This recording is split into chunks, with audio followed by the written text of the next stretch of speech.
Yo, what's going on, everybody? This is your boy Rail back with another motherfucking review, man. Yo, this is Power Book 3, Raising Kanan, Episode 2, Season 1, Episode 2.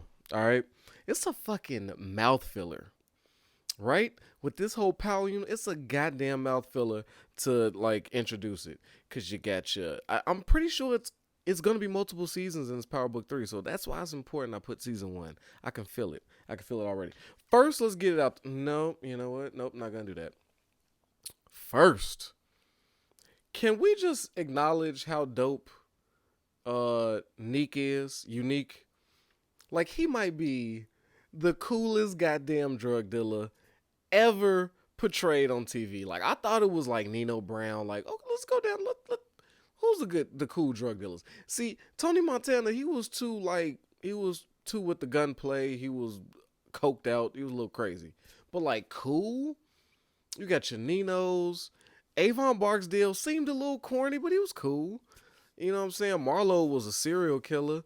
So like when you think about your famous like drug dealers and like maybe Mitch from Paid in Full, right?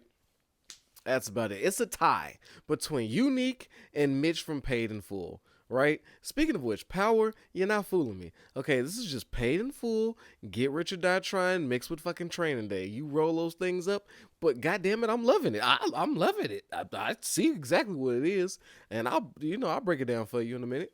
But yes, right now, Unique. I think what is it? Joey Badass? That's the rapper, right? That's who's playing Unique. Goddamn, give him a round of applause, man. That nigga is amazing. First off, have you ever seen, like, there's always, like, a mafia scene where motherfuckers having a meeting and they getting their tailored suits done and shit. You know what I'm saying? They putting their stuff together. Never have I ever seen a nigga get a tailor-made Gucci leather jacket with the name Unique on the back. Like, this nigga was getting fitted for a leather Gucci jacket, nigga. Custom made. Now, we've seen this scene a billion times, all in suits. This is the first fucking time I've ever seen a nigga get fitted for a goddamn Gucci bomber leather jacket, nigga. That's hard. That's hard. But, let's, where we pick up where we left off. So, Kanan shot the block up, so now, boom. Episode 2. It's just kind of, like, where to go from here. Right? Kanan wanted to be more involved in the business. His mother, who I thought was when he was so excited to get to work, come to find out his older uncle took him. He had instructions to go sit on the stash. Right now, this is the mother the whole time is masterminding shit. Right, boom. Thing one, keep Kanan safe. Right. I can't hide him from his life. He already shot a kid. He's clearly dedicated himself to doing this and not going to the school with the escalators. So fuck it. We're all in, right?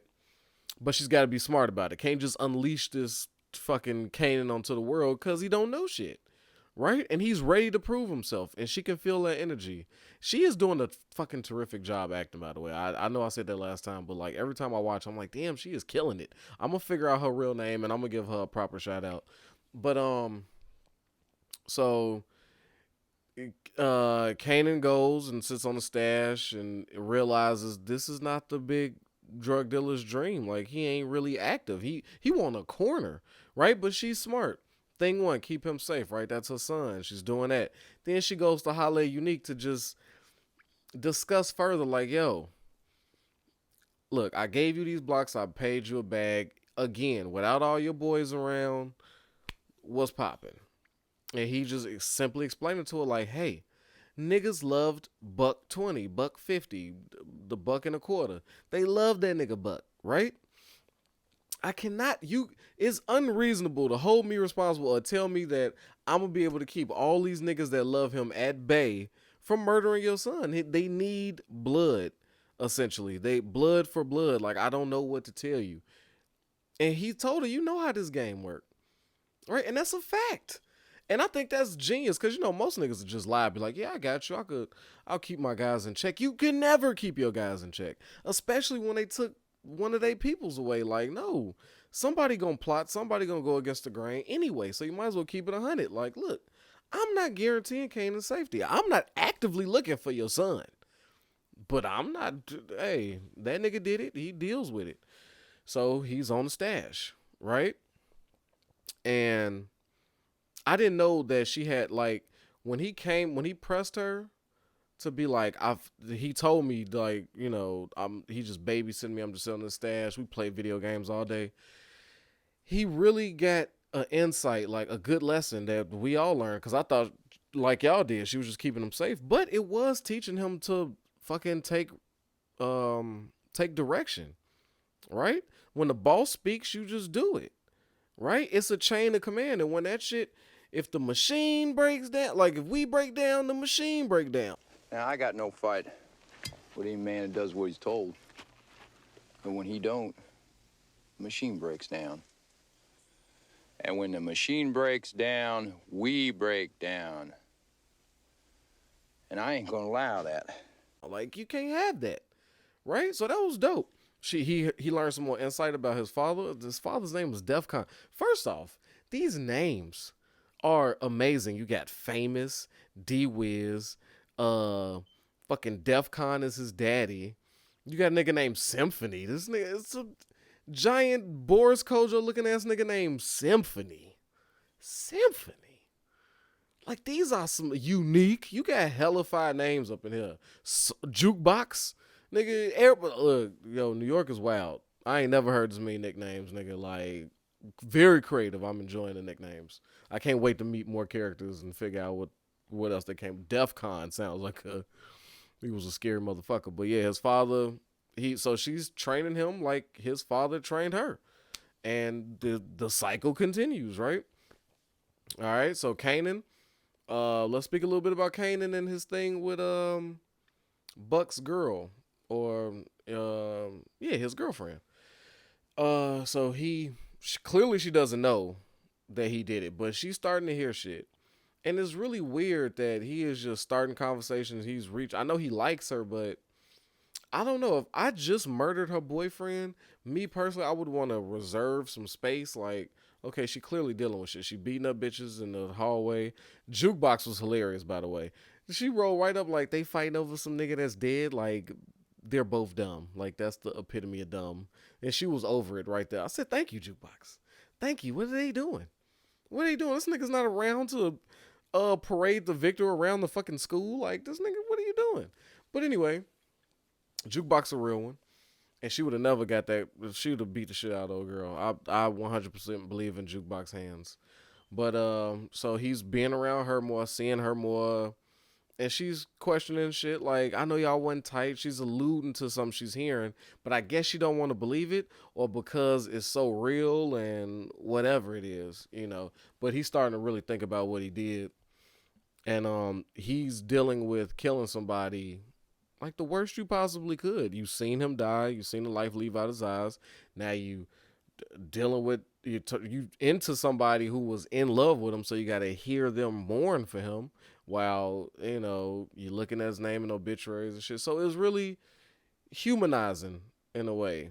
You know what I'm saying? And you feel, you just get this feeling like once he's really over this first kill, it's all downhill from there. Like, once he's getting over all this, because you see how he's walking through the school, he feel like all eyes on him, like they know it. Like, when you shoot somebody, like, you know, you just got that feeling like everybody know you did it, so they staring you down. And so he's already feeling the paranoia. So I like how they going through the cycles of actually killing somebody. Like, usually in these type of shows, especially over coke and crack and taking over the streets, it's just really bang bang, no thought to it. Who gives a shit? This motherfucker, he's dead, and now you fending off people. But I like how they humanize this part of it, especially him being a teenager.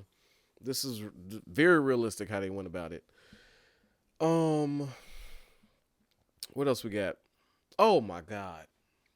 So speaking of unique in this whole agreement, while we on that, so then you got Omar Epps, right, trying to do his best Denzel performance, right? He's trying to put on his best training day.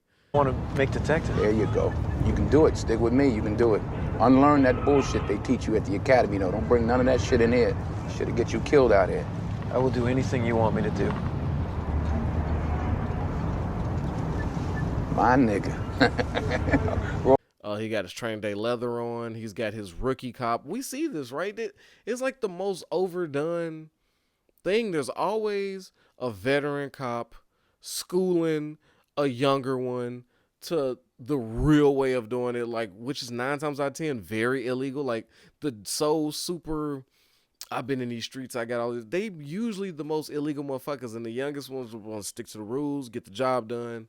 So we've seen this. We've seen this a billion times, and now, but now we get a better understanding of Omar Epps and what he's about.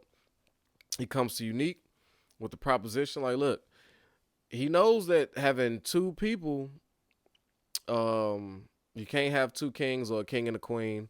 It's got to be one drug dealer to rule them all, like Lord of the Rings. There can only be one, like Highlander. There can only be one, right? And he wants to put his money on Unique, probably just because he's a man. Like, he was talking about how she came in, she don't give a fuck about the rules, and I don't know what rules he's talking about. He didn't. I'm thinking maybe she's not paying him, like breaking him off no money, like she really don't give a fuck about him. So she said, "Fuck that rule, nigga, come get me." So we could, I mean, hot take is it even really a hot take? But I got Omar Epps setting them up, right? One of them is taking a fall. I don't know who. Maybe mom. Maybe mom goes to jail. Maybe the younger brother, right? One of them two has got to be an important piece that goes to prison, like a decision maker that goes to prison. And I think Omar Epps is going to do that to one of the two. I haven't figured it out just yet, but that's my hot take early in the game. He puts one of those two in jail for sure. Right? We got the older brother hitting on the white lady at the club. He's just a sick motherfucker, man. Dude, like, you knew how her dog got microwaved. He just played it off so well. Like, no, she loves dogs. Like, what are you talking about? And she likes you. She's like, oh, she's a tough white woman. And she don't even like white women. Like, I thought that was hilarious. Right? So they got some weird relationship building. That seems to be a storyline on the way. How they gonna swing that? What else we got? We got Jukebox selling shit to make money, right, for studio sessions. So we know Jukebox has dreams of really singing. Like, it wasn't just some choir shit. So she out here hustling, getting it, trying to get some studio time. So we see that storyline. And then she's in love with the white girl, the rich white girl. And they had their little, that moment that I'm pretty sure all interracial couples have about what the fuck do you think this is, nigga? Like, you know what I'm saying? So they went through that whole thing. Whatever. Jukebox right now, she's got one of the boring storylines, but whatever. She's doing a good job acting, the chick that plays Jukebox. So I'm not mad. But, damn, man. You know what? When, Rock, that's her name. When Rock and goddamn, what's her younger brother name? It's right there in the front of my head. Right? Lulu. Thank God. So Rock and Lulu, this is the decision makers. So clearly, like I thought, the older brother is the muscle. He's the enforcer. He's the crazy one, right? These two are the diplomats, and so she runs it, and that's her right hand. So they make the business move. They make the business decisions. They make the hard decisions. Rest in peace, D Wiz. God damn, I did not know. Look, when I had the death poll, who y'all got dying first, D Wiz wasn't even, like, when they were, every time they showed D Wiz, right, in this episode, and they was talking about this older brother and President coming home. I'm thinking Raquel wanted to get more information on the older brother, maybe bring him in, because, like, he sounds like some muscle they could use in this upcoming war with Unique that's bound to happen, that they both, her and him, can feel about to happen. So I'm thinking he, like, from what she's telling Kanan, like, yeah, did D-Wiz get the guns from his house? Did he, you know what I'm saying? Did he do it? I'm not trying to get him in trouble. Like, did he? I'm thinking this whole time, stupid me, right? As I'm watching, I'm like, oh, okay, she's trying to bring D-Wiz closer. She wants D-Wiz to be Kanan's muscle, like enforcer, somebody who will ride with Kanan and shoot them guns with him and hold him down, like D-Wiz been doing, right? I'm like, and then he's got an older brother, so I'm thinking she's like trying to bring this whole family in until. And let me tell you something. When they sat at that table, and she said, "I need a Reggie," she was like, "Hey, I need you to be Reggie Jackson," and he just looked, and I was like, "What the fuck does the fucking New York Yankees baseball player got to do with this shit? The Oakland Athletics baller, like what the what is?" I was like, I don't get the code. I don't get the code. And then when he goes to pick up D Wiz, when they set up that movie night, this is when I start getting like, okay, this is a weird vibe here. Like, bring D Wiz over, but still I'm thinking she wants to tighten a relationship because she's gonna need him to protect her son. This is what I'm thinking. Whole time, it's a goddamn damn, it's 2:30 in the morning. I'm doing this. I apologize, y'all. My brain is just not functioning. It's it's an alibi. It's a fucking alibi. Have him come over New Jack City, so if something happens to him, you knew where he was coming. Somebody gunned him down on his way to come to get you, right? Revenge was taken or something. But yeah, Lulu went to go pick up D Wiz, said, you about to have a night of your life. And then when he took him to the club with him, he was like, no, forget Kanan and do all. I knew something was sketchy then, but I didn't think too much about it. But when I saw Jukebox see him get in the car, that's when I got nervous for my nigga D Wiz, because I'm like, this don't feel right. Jukebox looking like this ain't right. Like, what the fuck is D Wiz doing in the car with him? Like, no, what is she doing there with my uncle? But okay. Go to the club, he get his first piece of pussy, and I was just like, wow. A lamb to the you fatten him up for the sacrifice, man. He was just on 10. He had the best night of his life. And it was so rough because Lulu did not want to shoot him. He did not want to do that. The emotion that he had in his face when he put that gun up to D Wiz was so real. It was so like, what the fuck, man? Like, such a good kid. But boom, Rock ordered it. It had to be done, man. And then I'm thinking, why the fuck did they kill D Wiz? So I don't know if I missed it, but my thought is somebody had to pay that blood price for killing Buck, right? To stall them niggas out from Kanan so they can make some moves without worrying about Kanan getting killed going to and from school. Like, ain't nobody got time to chauffeur this nigga around. So maybe drop a body for them, 100 grand.